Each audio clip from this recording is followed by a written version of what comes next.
बड़ी खबर ताइवान से मिल रही है, जहां पर भूकंप के झटके महसूस किए गए हैं। रिक्टर स्केल पर तीव्रता 7.5 बताए जा रहे हैं। बड़ी खबर इस वक्त आपको दे दें, ताइवान में भूकंप के झटके महसूस किए गए हैं और एक बार फिर से ताइवान दहला है भूकंप के इन झटकों से। रिक्टर स्केल पर यह तीव्रता 7.5 बताई गई। वहां से जो तस्वीरें सामने आई है वो भी डरा देने वाली है और बड़े नुकसान की आशंका है। 7.5 ये अच्छी खासी तीव्रता होती है। जबरदस्त कंपन महसूस किया गया। इमारतें वहां पर हिलती दिखाई दी, कुछ लोग घरों से बाहर निकल गए, कुछ जगहों पर नुकसान की तस्वीरें भी सामने आई। तो ये तस्वीरें हैं कि घरों का कुछ हिस्सा नीचे भी गिर गया। भूकंप के तेज झटकों के बाद ताइवान में ये नुकसान की तस्वीरें सामने आ रही हैं। अभी जान का कितना नुकसान है इस बारे में जानकारी आना बाकी है, लेकिन ये कुछ तस्वीरें कि जब ये भूकंप के झटके महसूस किए गए कुछ सेकंड्स तक, तो उसके बाद से बड़ी बड़ी इमारतें हिलती हुई दिखाई दी। खासतौर पर इस इमारत को आप देखिए कि भूकंप के झटके सहन नहीं कर पाई इमारत और एक तरफ गिर गई है और झुक गई है और सुनामी की चेतावनी भी जारी की गई है। बड़ी खबर आपको देते हैं, ताइवान में ये एक बड़ा संकट आया है।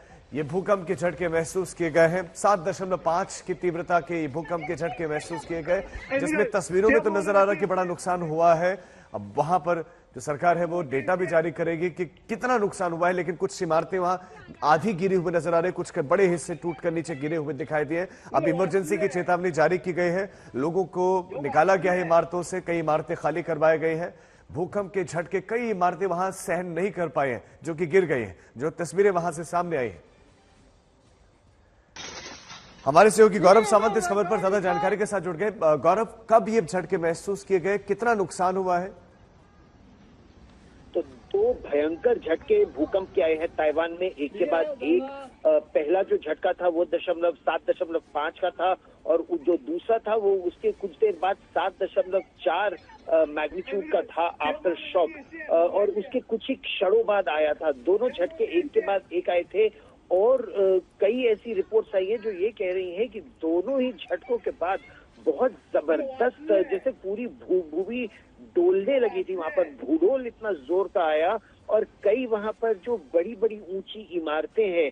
ताइवान में, जैसा आप जानते भी हैं, एक छोटा सा द्वीप है, चाइना के दक्षिण में एक बहुत छोटा सा अलग देश है, तो जमीन कम होने की वजह से उस टापू में बहुत ऊंची ऊंची इमारतें हैं और सुनामी वार्निंग भी अब वहां पर दी गई है, यानी सागर की लहरें बहुत तेजी से वहां पर उठ सकती हैं। तो इस समय सुनामी वार्निंग भी दी जा रही है, यानी लोगों से ये कहा जा रहा है कि वो सुरक्षित स्थान पर जाएं।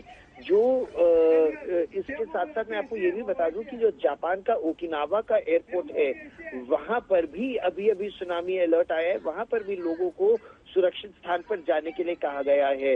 राजीव, ये जो हुलियान ल्यू लेक का इलाका है ताइवान का, वहां पर खबर ये आ रही है कि एक के बाद एक दो झटके आए हैं 7.4 और 7.5 मैग्नीट्यूड के, जिसकी वजह से दुर्भाग्यवश जानमाल के नुकसान का भी डर है। बिल्कुल गौरव, जो तस्वीरें सामने आ रही है वो तो डरा देने वाले हैं, क्योंकि बड़ी बड़ी इमारतें हमें दिख रहा है कि वो गिर गए हैं, आधी झुक गए हैं। सुनामी की भी चेतावनी है। अभी सुनामी की वार्निंग यहाँ पर दी गई है और सुनामी की वार्निंग की वजह से बहुत जबरदस्त तनाव है।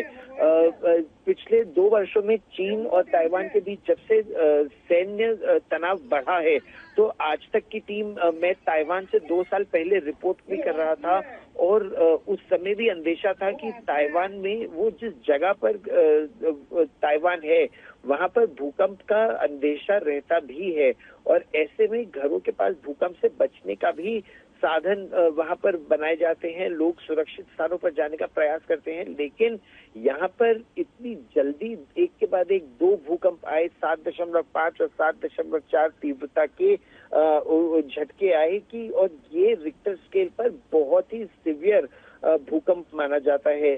कोई भी भूकंप जो 7 के ऊपर हो उसे बहुत सिवियर माना जाता है और इसी की वजह से यहाँ पर जानमाल के नुकसान का अंदेशा काफी ज्यादा है और ऊंची ऊंची इमारतों के गिरने की वजह से अब देखना ये होगा कि वहाँ पर कितने लोग इन बिल्कुल गौरव, एक बहुत बड़ी चुनौती होगी। आपका शुक्रिया इस तमाम जानकारी के लिए। तो 2 बार भूकंप के झटके महसूस किए गए, पहला रिक्टर स्केल पर 7.4 और दूसरा रिक्टर स्केल पर 7.5।